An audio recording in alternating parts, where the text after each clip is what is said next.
What's up, you beautiful Redditors? Hope you're having a fantastic Tuesday. Welcome to the RNEWS Evening Show.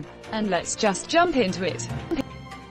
From r/World News. Fury erupts outside Buckingham Palace as enraged crowds scream "paedophile" at gates. Dozens inside the palace were panicking until they realized they were just after Andrew discovering he actually can sweat. French British Revolution. Let them eat biscuits. Given the abnormal, shall we say, density of pedophiles in groups of powerful people, I wouldn't be surprised if others thought they were found out. Anyone else remember when they raided Epstein's place and found a safe with tapes and names, and then he died and we never heard of it again? I just keep imagining the Queen asking, "What are they shouting?" as her family members awkwardly remind her of Andrew's current predicament. I would guess she is painfully aware of everything that is going on. What happens if the Queen herself decides she wants to distance herself from the royal family? Well, the Tower of London is technically still there. Careful there, Henry VIII. He could be Richard III. Edward V technically. Rocky IV, see, I can say names and Roman numerals too. All sexual predators have moms. It's not often when the sexual predator's mom is the Queen of England. I bet historically lots of English princes have been sexual predators. I bet a lot of princes worldwide have been. Demand accountability. Enforce accountability. You're watching the RNEWS show. From r/Politics. Jared Kushner made a deal with Russia for ventilators during the COVID crisis. But every single machine was faulty, report claimed. So supporting Russia and Putin by overpaying for broken used equipment. Aid and comfort. Conservatives. It's not treason if the GOP does it. Thank you for the gold. But personally, the money is better spent going to a Democratic candidate in a swing state. Remember how close some of those losses in 2016 were. Don't allow a repeat in 2020. Sounds like a money laundering scheme, TBH. The Trumps have been laundering money for Russia for decades. Edit. Since someone can't use Google. www.reddit.com. Edit. Who he has been, the Trumps have been. Russian oligarchs were the only ones who would do business with him in the 90s after the banks wouldn't even touch him with a 39.5-foot pole. Man, I'd love to say get fricked. But that was my taxpayer money. Money I would have rather seen go to a second relief bill. Frick this administration. Or actual working ventilators. This is Trump's response to every problem the country has. Assign it to Kushner, the guy whose sum total of experience involves being a slumlord. This is the kind of crap that caused monarchies to get overthrown. Chronic mismanagement led by a monarch's family. Can we please just say no to the Trump would-be monarchy already? You're watching the RNEWS show. From r/Politics. Kellyanne Conway to leave the White House at the end of the month, citing the need to focus on her family. Remember the mooch? Before he was fired, his pregnant wife was about to leave him for working for Trump. While they reconciled, it's still amazing to me so many people are willing to literally ruin their own families to work for this orange tub of lard. It's the power that they're attracted to. That's what her daughter tweeted today. It's just about the money and fame. Everything else is secondary. Same. Family can't talk politics at all. He was always conservative, but Fox News has turned him into this completely hair-trigger culture warrior where every little thing sets him off. There are so many movies he can't enjoy because there's some progressive nod in it. I remember he got annoyed at Avengers Endgame when the women superheroes had the gauntlet for a sec. He called it a "me too" moment. He came to me perplexed when a commercial had a gay couple in it.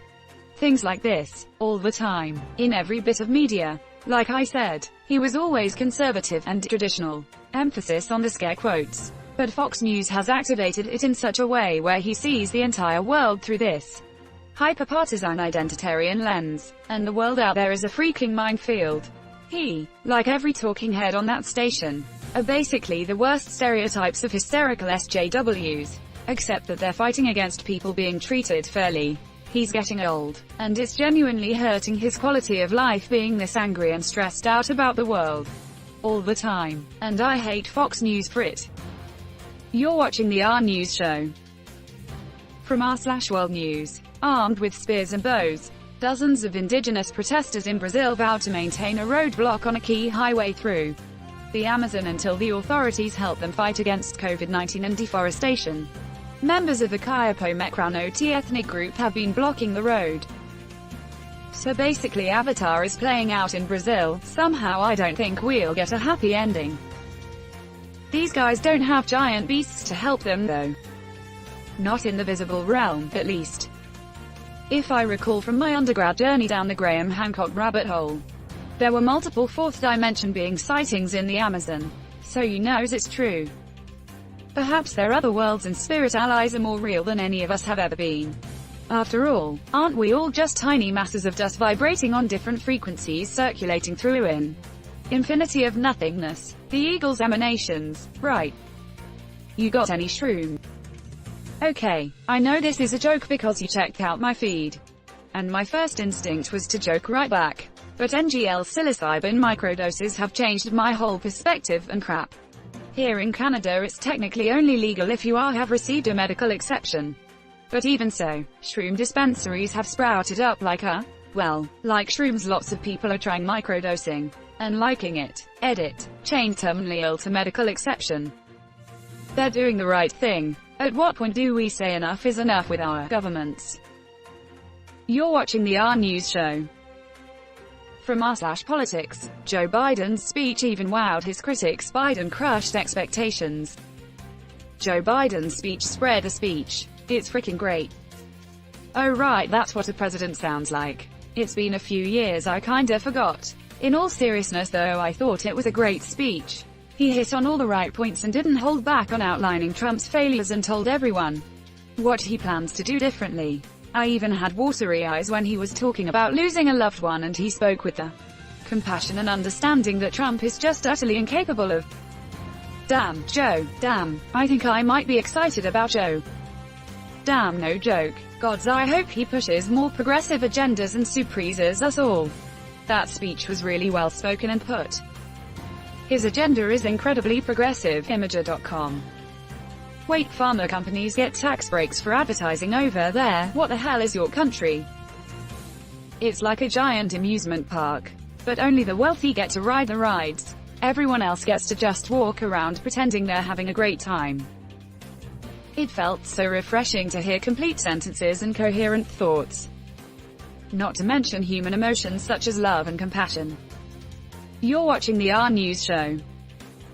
From r/World News. MPs threaten to sue Boris Johnson unless he acts over Russian meddling in UK polls.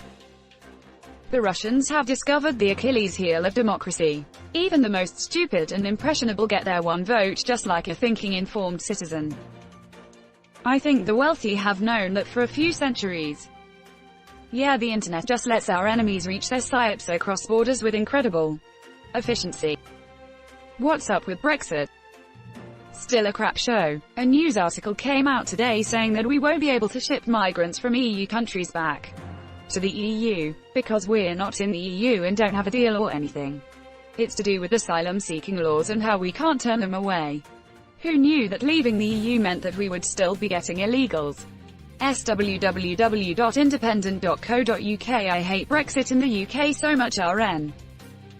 If we're smart, we'll give them legal status so that they have to be paid the same minimum wage as us, and their only advantage is to compete with British workers on experience. We're not smart, so we're going to take a few, underpay them, erode our own wages, and drown the rest. Does it bother anyone that Dominic Cummings used to live in Russia? They'll do frick all 100 times over. And that's where we're going to end today's show. But if you like what you saw, leave a like, and if you want to see more of the RNEWS show, hit that subscribe button. As always, this has been the RNEWS show, and I'll see you tomorrow.